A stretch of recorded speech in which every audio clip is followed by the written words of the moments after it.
Talents are a core part of Divinity Original Sin 2's character building and often provide unique effects that won't be able to be found anywhere else. But not all talents were created equal, some are superstars and some are stinkers, and today we're going to be ranking every talent in the game from worst to best in terms of how powerful they are in gameplay. I won't be including racial talents on the list, only ones that every character can have access to, and Pet Pal won't be included either because it's a really subjective, fun kind of talent, and you can technically just respec into it whenever you need to and then remove it afterwards, so it's hard to judge in a list like this. But with that out of the way, let's jump in. Alright, so kicking it off with my number 31 pick and the worst talent in the game, I have Slingshot. This talent is just not worth the slot most of the time, as not only is it very specific to grenades only, with a much better talent option for that build that we'll discuss later on, it also just adds range, which isn't useless, but with proper positioning when you start a fight and a couple of movement skills, you will rarely need the extra range that this talent provides, even if you are going for some kind of grenade build. Next up for number 29 and 30, we have two very similar talents that I'll discuss as a pair, those being Ice King and Demon. These aren't bad per se, but they just don't do enough. They can be a lot of fun if you're going for a build that either stacks max fire resistance or ice resistance, but that's a lot of investment just to be resistant to one specific damage type over a half a dozen that exist in the game. Oh, and on top of that, you're also making yourself more vulnerable to the opposite type. Fun talents, but not very practical. Next up at number 28 is Duck Duck Goose, which does have a fairly useful effect in evading attacks of opportunity. The issue is that there's so many other ways in the game to do this that you don't really need to be wasting a talent point on Duck Duck Goose. Movement skills should be in every serious build in Divinity, and they completely ignore attacks of opportunity. You can also CC your target or just stand and fight to kill them. Next up at number 27 we have Gorilla, which is a sneak based talent that gives you plus 40% damage on sneak attacks and a cheaper AP cost to sneak. The main reason this talent is so far down here is that the sneak build in Divinity isn't a real thing outside of role-playing and fun builds. No serious build is based around sneak attacks, and the best you're going to get is a one hit at the start of the fight. Again, this isn't useless, but there's better stuff you could be spending your talent points on. Coming in at number 26 for the list, we have Leech, which heals you when standing in blood. I'll stop repeating myself after this one, but again, this talent is fine and will be useful sometimes, but there's way better options in the realm of healing that we'll get to later on, and healing is already not super strong in Divinity due to the armor system. You can be as healthy as you want, but if your armor is depleted, you're just gonna get CC'd to death anyway. Next up at number 25, we have Escapist, which is a bit of a weird talent, and I wasn't fully sure where to place it. This lets you escape combat regardless of how close enemies are to you, which sounds great until you realize that those enemies haven't drank the amnesia water yet and will immediately start combat with you again as soon as they see you. This talent does have some use cases though, which is why it's not lower down. You can use it to cheese fights by sneaking, escaping, and using the bedroll for a full heal before re-engaging. So yeah, this talent has a lot of cheese potential, and I wasn't sure how to factor that in, but also you can cheese combat disengages without this talent very easily via movement skills or teleportation from high ground. So ultimately, I felt like I had to place it fairly low. If a talent's main purpose can be done just as well via a non-talent source, it's probably a waste of your points. Speaking of, number 24 is a similar case, and that's arrow recovery. This gives you a 1/3 chance of recovering special arrows you fire, which is really nice, especially with how valuable knockdown arrows are on a ranger. But ultimately, you don't really need to use a valuable talent point on this when you can just stock up on arrows via crafting or vendors. It's more of a convenience talent than one with genuine combat value, so I felt like I had to place it low. Next up is Unstable at number 23, which makes you explode on death, dealing half your vitality and damage to nearby enemies. This is a really fun one and can be genuinely decent in combination with some resurrection-based talents that we'll discuss further up. At this point in the list, we're basically done with the obsolete or useless talents, and Unstable can be valuable. The issue is, it requires you to die, and talents that require you to die are often just outclassed by talents that would stop you dying in the first place. As I said, this one can be a lot of fun for a thematic build where your tank taunts everyone while your caster teleports enemies next to them and then blows up, but if I'm being objective here, this talent is just okay, nothing crazy. My number 22 pick is also just okay, and that's Elemental Ranger. This adds extra elemental damage based on the surface the enemy is standing in when you attack them. This can add small amounts of damage here and there, with it being especially good with blood surfaces since they're created automatically when you hit an enemy, so any follow-up hits will get the bonus physical damage. Ultimately though, this talent just isn't useful enough for me to consider a higher placement compared to other options. Next up at number 21, I had a really hard time placing this one, and that's Glass Cannon. In theory, this talent is straight up busted. We'll talk more about AP cheating further up the list, but it's one of the most powerful effects you can have. The issue is, Glass Cannon's downside is so massive that it can be hard to justify over other options that let you cheat AP. Having your armor not protect you from status and CC is just so rough to play with, given how focused Divinity is around CC as a core mechanic. The game is balanced around armor protecting you from CC and will be damn near unplayable were that not the case, and that's exactly what this talent does. With extremely careful planning and gameplay, you can make this talent work, which is why it's not not at the very bottom of the list, but boy are you in for a lot of reloading if you want to not lose 3 turns in a row to CC while rocking glass cannon. Next up at number 20 we have Far Outman, which grants plus 2 meters of range to all your skills and scrolls. This can be pretty useful, allowing you to hit enemies from a range where they can't really hit you back. Ultimately though, range is a stat that can usually be replaced with good positioning at the start of combat and movement skills. This talent is still pretty useful, but I couldn't justify placing it higher when it doesn't necessarily let you do anything you couldn't do already. If this increased the radius of skills or the range of skills like laser ray, it would be a lot better, as you could then hit more targets than you normally could, but just extending your range has its limits in terms of usefulness. Next up we have a pair of talents that do very similar things, so I'll talk about them both here. Number 19 Combat Kid and number 18 Morning Person. These both have to do with resurrection, with Combat Kid automatically resurrecting you at 20% health and Morning Person resurrecting you at full health when res normally. The reason I think Morning Person is a little better is simply because Combat Kid has some horrendous fail states where it does literally nothing. Sometimes it saves you and gives you another turn, which is all you need to win that fight, but sometimes you're standing in Necrofire and die anyway, or an enemy targets you again as soon as you res and you die anyway. When Combat Kid works, it's better than Morning Person, but Morning Person is a lot more consistent with its powerful effect of resing you at full health. Speaking of health, next up at number 17 we have Picture of Health, which is a talent that goes a little underrated by players, I think. This grants plus 3% max health per point in Warfare. This is a nice supplementary talent on any Warfare user, which is of course every physical damage build in the entire game, so it's pretty versatile and can work on a lot of different builds. However, the reason it isn't higher on the list is something I mentioned earlier. It's only health. If this gave you plus 30% armor instead, we'd be having a different conversation, but having tons of health can only get you so far when your armor is depleted and you're getting CC'd into oblivion. It's not terrible by any means though, and that extra health can sometimes be the difference between living or dying.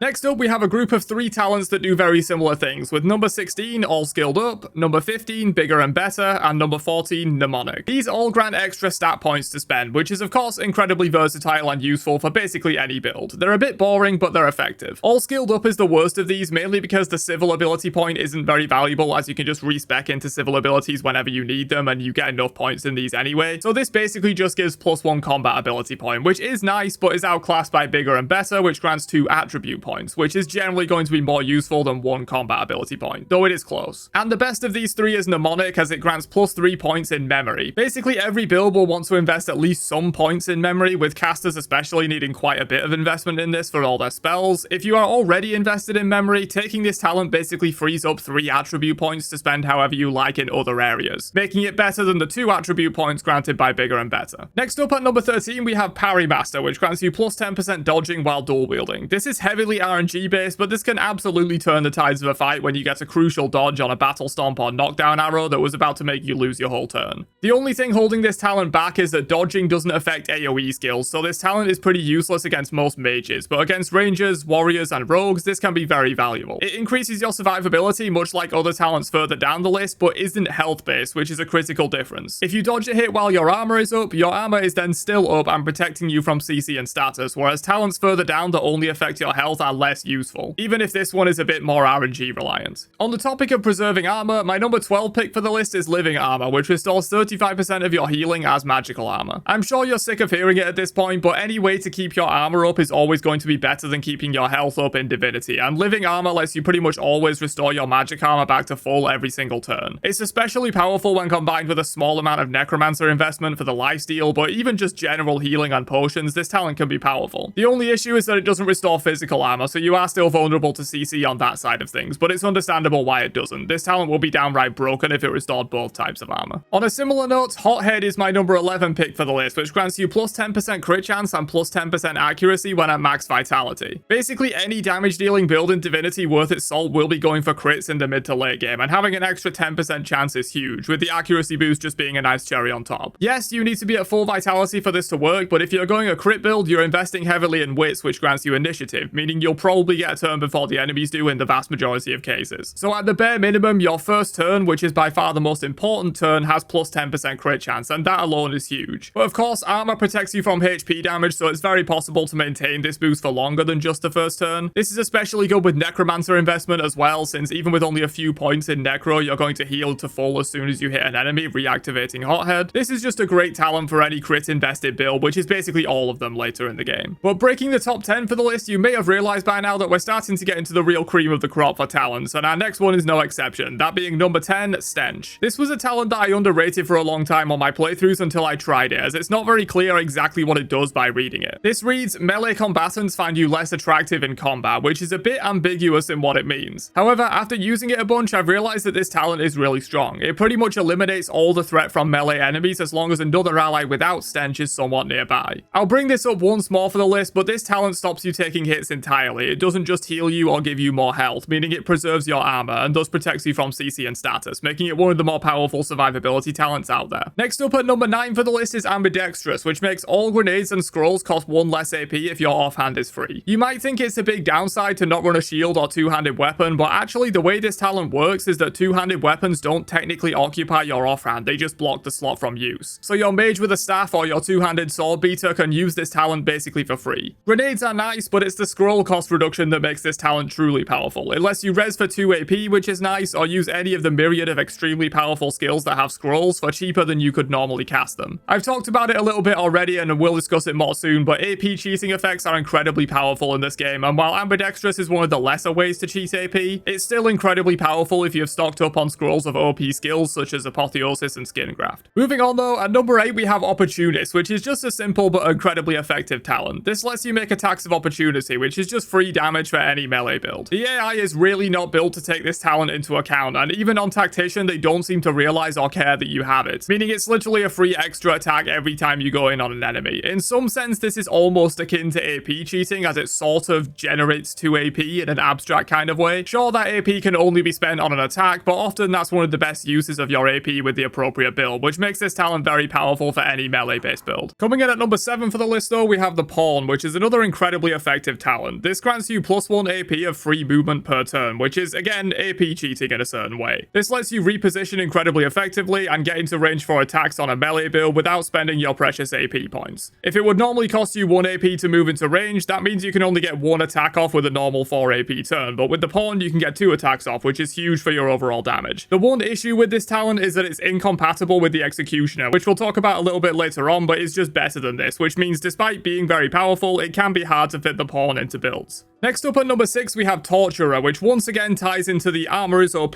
health is not theme that I've been hammering into your brain throughout the entire list. Torturer lets certain status conditions ignore enemy armor and be extended 1 turn, with burning, poisoned, bleeding, necrofire, acid, suffocating, entangled, death wish, and ruptured tendons all being affected by this talent. Being able to bleed, burn, or poison through armor is pretty nice on its own, as it lets you start racking up damage before you even get through the enemy's armor, but the reason this talent is so high on the list is Entangled. Every other status effect that this talent works with is just status, whereas Entangled is CC, and we all know how powerful CC is in this game. Entangled completely prevents enemies from moving, which makes melee opponents basically have to skip their turn when they're hit by this, and it lasts 3 turns with Torturer. Yeah, when forcing enemies to skip a single turn with a knockdown or stun is already very powerful, making 1 or more melee opponents skip 3 turns with this combo is just ridiculous. But it gets even more ridiculous when combined with Black Shroud that sets blinded on enemies. This makes even ranged opponents completely useless for 3 turns, as they can't move and can't see more than a few meters in front of them. So yeah, Torturer does need some support from a few other skills, but if you've constructed your build around this talent, it's one of the best ways to completely break the game. Breaking into the top 5 for the list though, we have 5-star Diner, which is a talent I underrated for a while until trying it, as I personally don't really like playing with consumables in RPGs. This doubles the effectiveness of all food and potions, which sure is nice to make your healing and armor potions more effective, but the real reason this talent is so high up on my list is attribute and resistance potions. Large attribute potions grant a +11 point boost to their respective attribute, which with this talent becomes a +22 point boost to that respective attribute. That's just insane, and it can also bypass the normal stat cap. Drinking a large wits potion with this talent grants you +22% crit chance. Drinking a large finesse potion with this talent grants a 110% damage boost to finesse based attacks, and so on. It's just insane, not to mention resistance potions as well, which can make you basically immortal to elemental damage for 2 turns. The only downside here is needing to keep stocked up on potions and food, but if you can manage that, then this is one of the most powerful talents in the entire game for sure. Moving on though, at number 4 we have the Executioner, which I mentioned earlier when talking about the Pawn, as these 2 talents are incompatible and Executioner is simply better. This grants 2 free AP when you get a kill once per turn, which if your builds are good basically means +2 AP every turn, and we've already discussed how powerful AP cheating effects are in Divinity. This is one of the best AP cheating effects in the game, as it pretty much reads you get to do 50% more stuff. Sure, there might be times when you can't always get a kill on every one of your turns, but if your build is optimized, it's much easier than you think to proc Executioner every single turn, and given that 4 AP per turn is the standard, an extra 2 for free is absolutely massive, and one of the most powerful talents in the game, hands down. I almost consider putting the pawn way further down the list simply because it's incompatible with this, and Executioner should be on every single one of your damage dealing builds, but ultimately I decided to rank the pawn purely based on how strong it is and not based on it competing with Executioner. Moving on to the top 3 most powerful talents in Divinity though, taking the number 3 spot I have Savage Sortilege, which lets your spells crit based on your crit chance. This is just downright essential for any spellcaster in the late game given how powerful crit in Divinity is. Every single damage based build is simply better with crit, and Savage Sortilege enables you to do that on casters. There's not much else to be said here really. Magical builds will be so much weaker without the ability to crit through this talent, it's essential in those builds. Moving on to number 2 though, where I have Elemental Affinity taking this spot. You were probably sick of hearing the words AP cheating about 10 minutes ago, but I can't make a talents ranking without mentioning it at least half a dozen times, and Elemental Affinity is probably the most powerful AP cheating effect in the entire game, excluding Green Tea, I guess, which in my opinion is literal cheating and was only put in the game to let people breathe through Act 4's difficulty spike. Elemental Affinity reduces the AP cost of skills by 1 if you are standing on a surface of the corresponding element, and this talent enables some of the most degenerate builds and combos in the entire game. The best application for this is Necromancer skills like Bloodstorm and Grasp of the Starved, as you can create a blood surface for -1 AP using Flesh Sacrifice and get the discount on every Necromancer skill going forward. This talent is also pretty broken for Hydrosophist builds, as Rain costs only 1 AP and is often your opening skill anyway in combat to set wet on enemies and prepare them for a freeze or stun. Even with other skill lines like Pyro and Geo, this can be good, but it's really the combination with Hydro and especially Necro that makes this talent so broken, as they can guaranteed set up the surface on turn 1 for cheap or even free in Necro's case, then just go to town with -1 AP cost skills for the rest of your turn. But finally, we've made it to the number 1 strongest talent in the entire game, and I'm sure you all know what it is by now if you didn't know from the very start, as it's a pretty obvious one, that being Lone Wolf. This talent is just outright broken, to the point where duo runs are actually more effective than 4-man parties, and solo runs are easier than you'd think because of all the stat boosts this talent gives. This provides +2 max AP and +2 AP recovery, +30% vitality, +60% magical and physical armor, double invested combat points at set polymorph, and double invested attribute points. This makes you at least as strong as 2 normal party members combined, often stronger, as you would rather have all your eggs in one basket in this case than spread out over 2. A single character with 40 intelligence and 40 wits will do more than twice the work of a character with 20 intelligence and 20 wits. The +2 max AP and AP recovery also lets you pull off some absolutely disgusting turns that would not be possible with a normal 4 AP character, to the point where, combined with some other talents and strong gear and skills, a Lone Wolf character can often wipe an entire fight on turn 1, even on Tactician difficulty. And the funniest part, before Definitive Edition launched for the game, Lone Wolf would let you go up to 80 in attributes and 20 in combat skills, which was just insanity, and had to be nerfed with the Definitive Edition launch of the game to follow the normal stat caps. Lone Wolf is simply the best talent in the game, and it's not particularly close, but I'm sure a lot of you knew this was coming when you clicked on the video. Let me know your own thoughts on the list down below though. Do you think Slingshot is actually OP and Lone Wolf is garbage? Let me know down below, and I'll catch you guys for another one later on. Have a great day, and peace out, you nerds.